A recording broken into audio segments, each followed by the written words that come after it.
Salut et fraternité, comme aiment l'écrire en dédicace les deux auteurs de la BD Révolution, paru en 2019 aux éditions Actes Sud, le premier tome de Révolution intitulé Liberté, vous voyez ce que je veux dire, dépeint les différents paysages de l'année 1789. La même année, l'œuvre reçoit le prix Bulle d'Humanité, le prix Château de Cheverny, le prix 1000 pages et sa reconnaissance nationale lui vaut en 2020 un Fauve d'Or à Angoulême dans la catégorie du meilleur album. En 2023, Florent Groisel et Yann Locard reviennent avec le deuxième volume, Égalité, qui se concentre sur l'année 1791, avec un regard novateur sur la Révolution française, à la fois historique, didactique et immersif. Groisel et Locard ont réussi le pari de ressusciter en bande dessinée et d'immerger le lecteur dans la capitale française en pleine Révolution. Messieurs, bonjour. Bonjour. Alors, j'ai cru comprendre que vous étiez rencontrés à Lorient, car vous êtes breton. Et nous sommes à Rennes dans le cadre du festival Jardin d'hiver. Nous sommes heureux d'avoir des Lorientais. Comment vous êtes rencontrés alors? On s'est connus au lycée en fait, à Lorient. On n'était pas dans la même classe, mais on était tous les deux dans la section art plastique. Et on partageait une passion commune pour le dessin et la bande dessinée. Ouais. Ce qui nous a... et quelques autres trucs aussi. Mais bon, on est potes de dessin depuis le lycée. Le premier, c'était Éloi. C'était Éloi le premier. Ouais, bah, notre premier album qui est sorti, mais ouais. c'est vachement longtemps après, quoi. Ouais. On en a dessiné plein, des histoires ouais. tous les deux depuis qu'on a 15-16 ans, quoi. Et Éloi, il est sorti en 2013. Ça faisait déjà un bout de temps qu'on travaillait tous les deux. Comment se met en place cette amitié lective, cette amitié graphique entre vous deux? Comment vous êtes rencontrés? C'est-à-dire, vous vous êtes dit un jour, ah, toi, tu dessines aussi? Comment ça s'est mis en place, tout ça? Parce que vous êtes un duo, là. Et on s'est rencontrés au lycée et on était dans deux classes séparées, mais dans une option art plastique. Et assez vite, et avec quelques autres, on s'est retrouvés autour du dessin, de la bande dessinée. Et on s'est mis à bosser ensemble sur des... Enfin, à s'amuser ensemble en BD, à faire des proto-fanzines.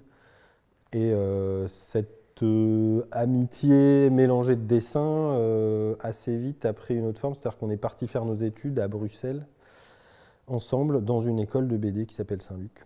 D'accord. Dès le début, vous aviez une sorte de tropisme pour l'histoire, pour les figures un peu oubliées au sein de l'histoire, ou c'est venu avec un peu, je dirais, l'âge adulte et la conscience historique et politique? C'est un sujet qui nous a... le côté historique et politique et la révolution au sens large, ça nous occupait déjà quand on s'est rencontrés. Mais par contre, non, on n'avait pas du tout vocation à faire de la BD historique ou à passer 20 ans à étudier la Révolution française. C'est plutôt un accident de parcours, presque. Drôle d'accident de parcours, ouais. Parce qu'il occupe un sacré temps. Ouais, beaucoup de chair. Ouais, c'est ça. Parce que là, c'est quoi, 5 ans? Ah bah, ça fait plutôt 10-11 ans qu'on est dessus. Ouais, je pense à partir de la parution. Oui, c'est ça. Ouais. Mais donc, oui, très bien. À partir de la genèse du début, ça fait quoi, 10-11 ans? Ouais, ouais, c'est 2013, ouais. Enfin, ou 2014 en fait. Janvier 2014, je pense qu'on a... On a sorti notre précédent album à Éloi en 2013 et dans la foulée, notre éditeur Thierry Grunstein nous a demandé est-ce que vous avez autre chose sous le coude? Et assez rapidement, on est venu avec ce projet qui était déjà quelque chose dont on discutait et puis en fait, ça s'est concrétisé assez vite, quoi. Et là, on va avoir donc le deuxième tome du deuxième tome, puis le troisième tome, Ou mourir, parce que vous inspirez de la devise du sceau du Club des Jacobins, Vivre libre ou mourir, et de la devise de la République française. Là, c'est combien de temps encore? Vous pensez 5 ans ou... Ouais, c'est ça, 6 ans peut-être. Ça dépend aussi si on décide de se dépayser aussi entre chaque bouquin, parce que c'est... Nous, on a une écriture qu'on aime bien et parce qu'on peut le faire aussi, on a ce luxe-là de laisser décanter pas mal les choses. C'est-à-dire que là, on a écrit tout le deuxième tome de manière assez large et puis on a fait la première moitié, on a laissé bien reposer la deuxième et maintenant on la reprend. et on voit qu'est-ce qui mérite de rester au fond et qu'est-ce qui mérite de rester en surface, le distillat le plus pur. C'est un peu notre manière de bosser maintenant. Après, on pourra accélérer. On ne sait pas trop. Le dernier tome, c'est encore un peu lointain. Alors, dans les 2 tomes, en tout cas, il y a quelque chose en commun, c'est que ça pousse, ça tire, ça bouscule, ça pue la sueur, ça sent l'alcool, ça sent la peur, ça pressent la révolution pour le premier. D'entrée, donc dans le premier tome, on est dans la foule, on est immergé dans la foule, chez le marchand Réveillon, fin avril 1789, on participe au pillage et au saccage de son hôtel et de sa manufacture. Violence qui annonce évidemment les émeutes à venir. Dès le début, vous avez décidé de jeter le lecteur dans la fosse aux lions, c'est ça? Oui, c'était ça l'idée. C'était déjà de commencer par un truc pas trop connu, enfin même de mettre en avant des épisodes un peu méconnus de la Révolution, et commencer dans une situation dans laquelle on ne comprend pas grand-chose, pour sortir un peu du récit qu'on a d'habitude, plus didactique ou conventionnel. Et puis aussi, en fait, de partir non pas sur le pillage de la manufacture de Réveillon, qui avait bien excité ses ouvriers, mais sur la répression, en fait. C'est-à-dire que la violence du début, c'est la violence de la répression des flics qui tuent les manifestants et les pilleurs, quoi. C'était aussi une manière de montrer, ouais, la Révolution, il y a pas mal de violence, mais en fait... elle vient pas toujours des gens comme aujourd'hui, quoi. Genre, c'est souvent de la violence répressive. Dès le début, vous avez dit 2 choses de très intéressantes. 1, la violence. 2, quelque chose de très bouillonnant. 3, un moment pas très connu. Et on va revenir sur cet aspect-là, c'est-à-dire le choix de traiter l'histoire à travers des personnes ou des représentants qui ne sont pas les représentants habituels et qui, de leur côté, sédimentent des interprétations, des lectures, des relectures, des portraits. Donc c'est un choix que vous faites, comme Éric Vuillard aussi a fait ce choix-là dans sa narration de la prise de la Bastille. Une question technique. Je me suis demandé si commencer comme ça n'avait pas pour objectif de faire que le lecteur court-circuite les traces mémorielles qu'il a de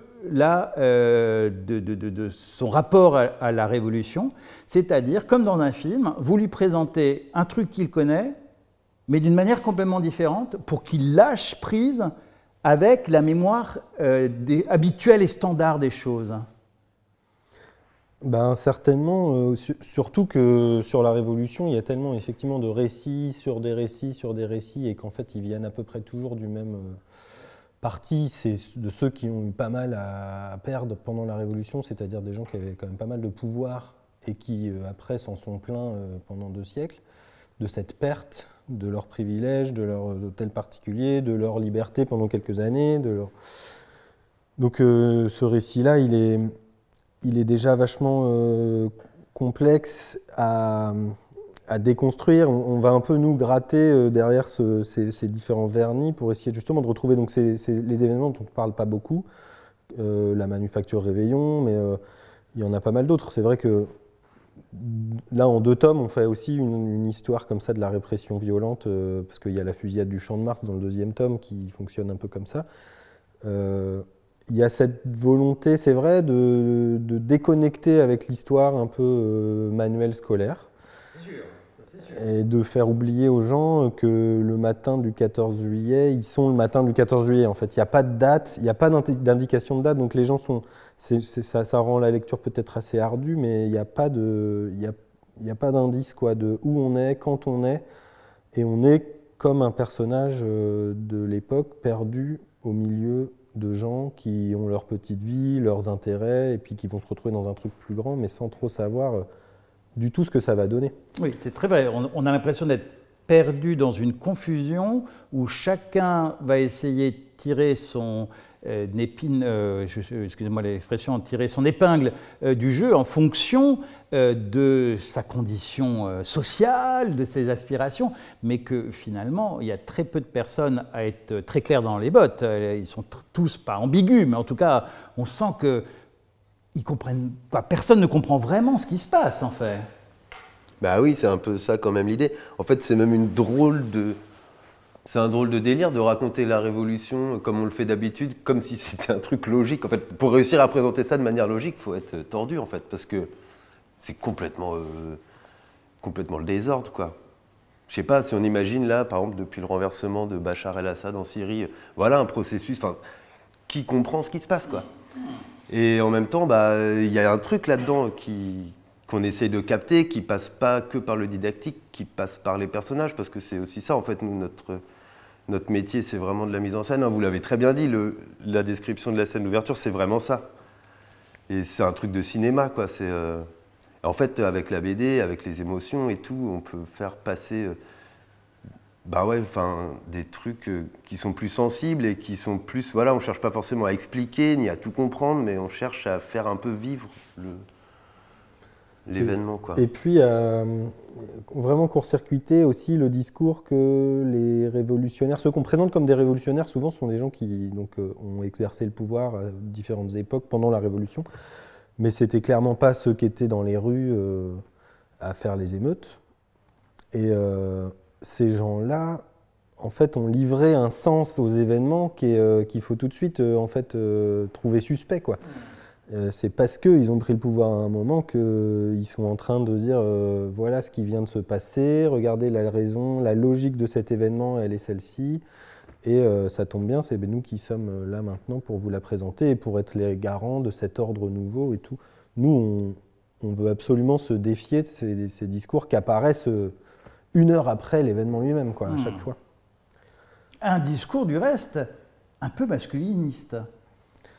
Ouais, ça c'est clair que la question en tout cas des rapports de genre pendant la Révolution, elle a été longtemps, je pense, pas trop interrogée, jusqu'à ça commence dans les années 70 avec des travaux d'historiens et d'historiennes surtout, d'historiennes. Il y a Dominique Godinot qui est prof d'ailleurs à Rennes, qui nous a aidés pour quelques points, qui nous a un peu relus sur ce 2e tome. Et c'est grâce à ces travaux à elle, en grande partie, qu'on peut un peu démasculiniser cette histoire de la Révolution, remettre les femmes, on espère, à une place qui est plus la leur, c'est-à-dire au moins à 50% dans tous ces événements-là, voire plus en fait. Et dans la suite, il faudra aussi qu'on montre de quelle manière la réaction les a fait rentrer chez elle avec perte et fracas, quoi, parce que ça ne s'est pas fait tout seul.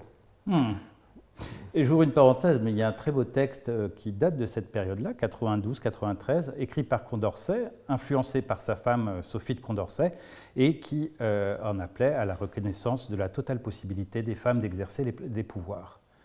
C'est marrant qu'on a oublié très rapidement ce texte. Dans le premier tome, donc, le lecteur suit Marie, une petite fille débrouillarde aux allures de Cosette, qui survit dans les bas-fonds de Paris. Il y a aussi sa sœur Louise, domestique qui s'émancipe tant bien que mal. On a d'autres femmes comme la reine Odue ou Louise Renée Leduc, dame Poissarde aux Halles. Quelle est la partie d'inspiration du réel? Quelle est la partie de construction imaginaire? Comment ça se passe, le rapport entre l'invention et le socle du réel et le socle historique? On a un rapport assez classique, en fait, un peu 19e siècle, quoi, de faire de la fiction historique. On invente beaucoup de personnages, mais en gros, l'idée, c'est qu'ils se glissent, voilà, normalement, en fait, que ce soit des personnages qui existent ou inventés, chacune des péripéties qui leur arrivent aurait pu, a priori, se passer, quoi. Et ça, c'est un peu notre truc de base, quoi. Après, en fait, on mélange vraiment beaucoup le fictif et les sources historiques, au point que ça devient dur de démêler, quand même. Et c'est vraiment, ça c'est pareil, ça fait partie de notre cuisine de raconteur, d'auteur, quoi. C'est hyper savoureux, en fait. Pour réussir à faire une espèce de petit sentiment de véracité ou de vérité, il faut vachement mentir sur d'autres trucs, quoi. Et c'est pas facile à déplier tout le truc, quoi. Mais bon, il y a pas mal de personnages historiques, dont Renaudut par exemple, qui a vraiment existé, sur laquelle on a très peu de sources. Donc ça nous laisse pas mal de place pour inventer des trucs. Et puis il y a des personnages comme Marie et Louise, elles sont complètement inventées. Quoique, on pourrait les retrouver. Ouais, Marie, c'est un mélange entre Gavroche, un peu. Ouais, c'est ça. Voilà. Gavroche, Cosette. Elle est vachement inspirée d'un personnage qui s'appelle Kitaro le Repoussant, qui est un personnage de BD de Shigeru Mizuki, qui est un grand maître du manga et qu'on adore. Donc en fait, on l'a piqué quelque part aussi, mais pas dans la Révolution, quoi. C'est votre cuisine, ça. Ouais, voilà, ça c'est notre petit. Et au fur et à mesure, enfin, le temps passant, on a une proximité avec les personnages qui est assez différente. En fait, je pense que ce lancement, l'espèce de genèse un peu 19e siècle de la littérature, voilà, qu'on adore aussi, des trucs à la Hugo et tout, elle commence quand même à changer avec le temps. Moi, je crois que mon rapport aux personnages fictifs, il est complètement différent maintenant. J'ai vraiment l'impression qu'ils sont quand même quelque part, qu'ils sont réels et que je leur dois quelque chose aussi, une sorte de manière de les traiter avec des égards que je crois plein de gens qui écrivent sur des personnages qui ont vraiment existé n'ont pas du tout et se permettent de tirer des biographies, d'en faire des espèces de biopics, de leur faire dire des choses qu'on se permettrait évidemment pas avec des gens s'ils étaient vivants, avec la capacité de se plaindre par exemple. Et ce respect, je sais pas comment appeler ça autrement, d'une sorte de dignité des personnages même fictifs, parce qu'en fait ils sont quand même les porte-parole de gens qui ont vraiment existé et qui sont en fait aussi les ancêtres de nous, de tout le monde. Eh ben, il y a une sorte de densité de ces personnages qui vient avec le temps, quoi, qui je pense n'était pas du tout là au départ, parce qu'on était avec des petits personnages de papier qui n'avaient pas du tout encore cette profondeur de vie, de sens. Et justement, je peux l'entendre, et je l'entends très bien avec les personnages qu'on aime, par exemple Louise. Quelle est votre relation maintenant, dans cette continuité, cette épaisseur que prend avec le temps vos personnages, avec Jérôme Légret, animateur réactionnaire de la Gazette royaliste Le Lys Ardent, et dont les traits se rapprochent quelque peu d'Éric Zemmour. Comment vivez-vous avec ce personnage ? Ben, Légret, du coup, ouais, c'est cool de penser à lui parce qu'en effet, c'est vraiment un salaud, le mec. Donc il n'est pas du tout sympathique, quoi. Ni politiquement, ni humainement, quoi. Vraiment, sur tous les points, c'est vraiment un méchant, quoi. Et pourtant, bah voilà, là on arrive dans notre truc, quoi. Encore une fois, genre, pourquoi les méchants font le mal, quoi, dans les histoires. En fait, souvent, il y a quand même pas mal d'histoires où on se pose pas trop la question, on évacue ça assez vite fait, quoi. Le mec, il est méchant et puis c'est tout, quoi. Nous, il faut qu'on y croie, quoi. Donc Jérôme Légret... on passe des heures et des heures et des heures à lui chercher des raisons, en fait, et on en trouve en vrai. Tout ce qu'il fait dans la BD, il a des raisons de le faire, quoi. On est vachement... C'est quoi, empêcher l'effondrement du vieux monde ? Ouais, par exemple, lui, il a des fantasmes paranoïaques sur l'effondrement du vieux monde, enfin des trucs exactement les mêmes qu'on retrouve aujourd'hui, d'ailleurs, ça pourrait être ça. Ça peut être aussi l'effondrement de la masculinité, j'en sais rien. L'effondrement de l'aristocratie, ouais. Classique, ça. Sachant qu'il n'en fait pas partie, c'est un et lui, personnage en plus, ouais. là où il est assez... il y croit, c'est pas un cynique. Et en ça, je pense que d'un côté, je pense qu'on se ressemble avec lui. Il y a aussi plein de parts des côtés, et c'est nous. Mais par contre, il fait pas du tout partie du monde qu'il essaye de défendre. Et ouais. Ça, c'est intéressant aussi. C'est un mystère, c'est un gros point d'interrogation de ce personnage-là. Pourquoi défend-il des gens qui le traitent aussi mal ? Et comme dans le yin et le yang, il faut qu'il y ait le point. Donc il n'y aurait pas eu ce personnage de Légret. Je pense que ce serait un manque, une carence dans votre ouvrage. Donc je pense qu'en effet, c'est bien de l'avoir. Ben, on n'avait pas l'habitude en tout cas. Enfin, c'est vrai que c'est pas très intuitif pour nous de faire des méchants, quoi. Et là, on a vraiment fait un méchant. Mais en même temps... je dis qu'il est méchant, bon, c'est vrai, dans la vie privée, il est méchant, manifestement, dans notre BD, ce personnage. Mais politiquement, en fait, s'il était de notre bord, bah, on le trouverait très bien. En vrai, c'est un mec qui fait des affiches et qui écrit des articles, quoi, et qui complote pour son idéal, quoi. Donc en vrai, c'est vrai qu'on en est assez proche. En fait, d'autant c'est aussi lui qui représente le mieux ce que nous on fait, c'est-à-dire faire des livres et y croire et avoir l'impression que ça va changer quelque chose. dans la BD, il est tout le temps détrompé, quoi. Ces affiches ne marchent jamais, elles sortent toujours un jour trop tard. On va aller sur l'effet et la question. Alors, une petite remarque, j'avais commencé par le film, parce que je trouve qu'il y a quelque chose de très filmique dans ce que vous faites. Ça m'a fait penser à un réalisateur qui était en France, qui était Chris Marker. Chris Marker, c'est l'inventeur de la caméra à l'épaule, qui est maintenant hyper employée. Et en fait, vous faites de la caméra à l'épaule. Ah bah, c'est vrai que s'il y avait une caméra dans la BD, ouais, on est pas mal comme ça. Vous suivez les gens, tac, et comme ça, et la foule, les tumultes, et les halles, et la confusion, etc. C'est de la caméra au point, transcrit en bande dessinée, ce que vous faites. Mais la bande dessinée, enfin disons le dessin, a déjà quand même ce petit truc-là aussi, c'est-à-dire que ouais, c'est bien dit et c'est assez juste. Nous, on ne l'avait jamais trop vu comme ça. Nous, on disait plutôt, c'est comme si on se baladait sur le terrain à l'époque avec notre carnet, quoi. Ouais.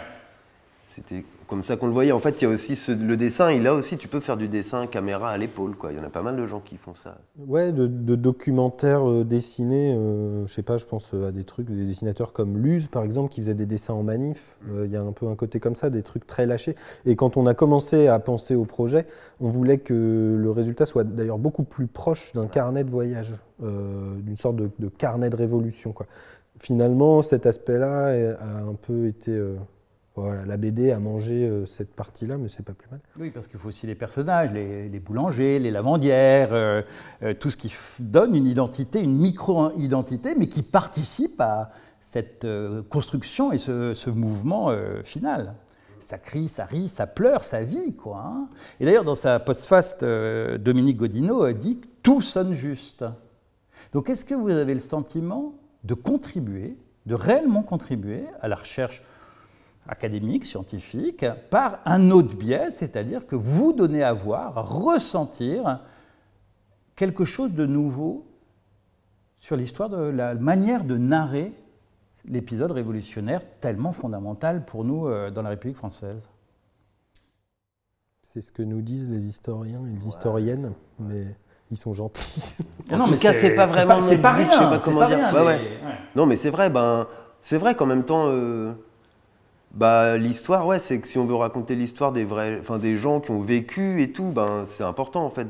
Il y a besoin de gens qui mettent en scène des personnages et des fictions. Enfin, c'est sûr, ça fait passer quelque chose qui est pas dans le travail dur de la recherche très théorique et tout, mais c'est pas vraiment notre but non plus en fait, quoi, de faire ça. Je pense que nous, ce qu'on veut, c'est contribuer plus à l'histoire que les gens se racontent. Ouais, c'est un truc sur le roman national qu'on veut dynamiter, quoi. Et puis, et s'adresser à aujourd'hui, parce que nous, on essaye plutôt que les gens réfléchissent aussi au présent. S'il y a des télescopages de discours, s'il y a des choses qui résonnent aujourd'hui, c'est aussi pour alerter. Genre, mais regardez, il y a des choses qui sont dites de la même manière depuis 3 siècles. Ça devrait un peu nous alerter. Aux Gilets jaunes, les jacqueries, la révolution des Gilets jaunes, par exemple, le discours sur la modernisation, le discours sur les colonies, enfin, tous les discours de la domination en général, en fait, ils n'ont pas changé de vocabulaire. Et ça, c'est un des trucs qui me fait le plus sauter au plafond, quoi. Que ces discours-là fonctionnent en fait de la même manière. C'est pas parce que, en fait, nous, on met rien de moderne dans la bouche des gens de la Révolution.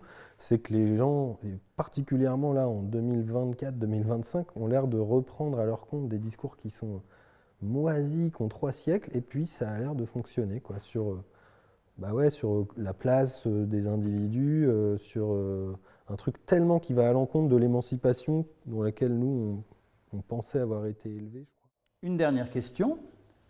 Avez-vous le sentiment qu'on a mis fin au privilège?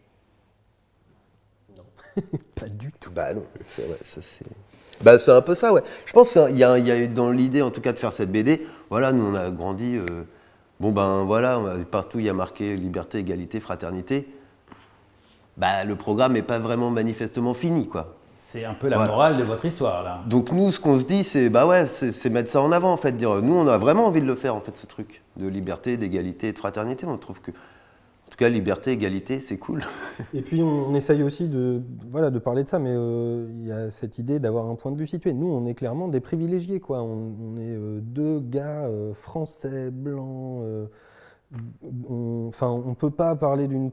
Si, on pourrait avoir des positions encore plus privilégiées, mais quand même, on est vraiment dans des positions qu'on assume comme ça, parce qu'on ne peut pas faire autrement, mais par contre d'en avoir conscience et d'essayer aussi de voir comment justement fonctionne ce truc de privilège, comment fonctionne le recyclage de gens qui disent on abolit les privilèges et qui en fait se retrouvent eux-mêmes à la tête de l'État juste après. C'est quand même marrant. Donc il y a quelque chose de manifestement un peu plus retors, il ne suffit pas de proclamer des trucs pour que ça tombe.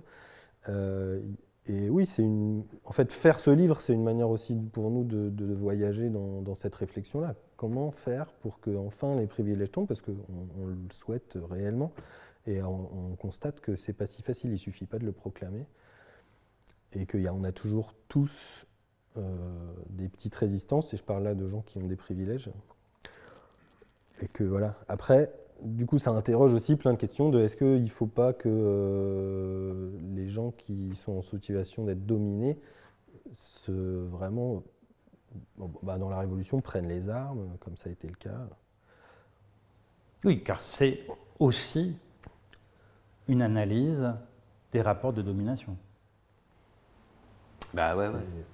C'est ça, ouais, pour l'essentiel. Enfin, on espère que c'est cette question-là qui Est-ce que c'est perçu comme ça par vos lecteurs Ah, bah, c'est une bonne question. En fait, on ne sait pas trop. C'est marrant parce que. Ouais. J'ai l'impression aussi que comme tout le livre n'est pas terminé, en fait, la trilogie n'est pas terminée. Donc il y a 1000 pages déjà, c'est pas mal. Ouais, non, 600. Ouais, pour l'instant, on a 700, quoi. On aurait un peu plus de 1000. Je crois que c'est difficile de savoir avant la fin. Nous, on a une idée quand même pas si floue de ce qu'on veut faire. Je vois bien, je vois bien où vous voulez aller. Mais à la fois, il y a quand même un truc aussi où, en fait, voilà, depuis le début, quoi, on prend soin de pas, je veux dire, avancer trop avec des trucs qu'on aurait envie de balancer comme ça. Tout le monde dans le plat, quoi. En fait, on a un vrai respect des personnages, quoi, comme disait Florence. Ça, c'est hyper important, en vrai. Je me rendais pas compte avant que c'était vrai, ce truc que les personnages de fiction, ils hantent complètement leurs auteurs et tout, mais en fait, c'est vrai. et pour eux et pour nos ancêtres, à tous et tout, qui ont participé à ces événements, on a vraiment un respect beaucoup trop grand pour genre falsifier un peu, pour faire passer notre message, quoi. C'est pour ça que les Greys, on se donne tant de mal à le faire tenir debout et tout. Donc, quand même, on prend soin à ce que nous, on a à dire sur la domination et tout, ce soit pas balancé comme à pleine force, quoi, en mode premier degré. Je pense qu'on peut être réac, peut-être, et lire cette BD et être complètement à l'opposé de nous politiquement, et peut-être apprécier quand même, ou je sais pas comment dire, quoi. Il y a une espèce de respect quand même de ce que les gens pensent là-dedans, j'ai l'impression. C'était la BD Révolution, premier tome, deuxième tome, troisième, deuxième tome, puis troisième tome à venir, en tout 1000 pages. Vous allez me dire, mais c'est trop long. Eh bien, pas du tout, car sachez-le, c'est une lecture historique, mais bien plus qu'une lecture historique, c'est une expérience historique que je vous recommande. Faites point lire, c'est fini. À la semaine prochaine.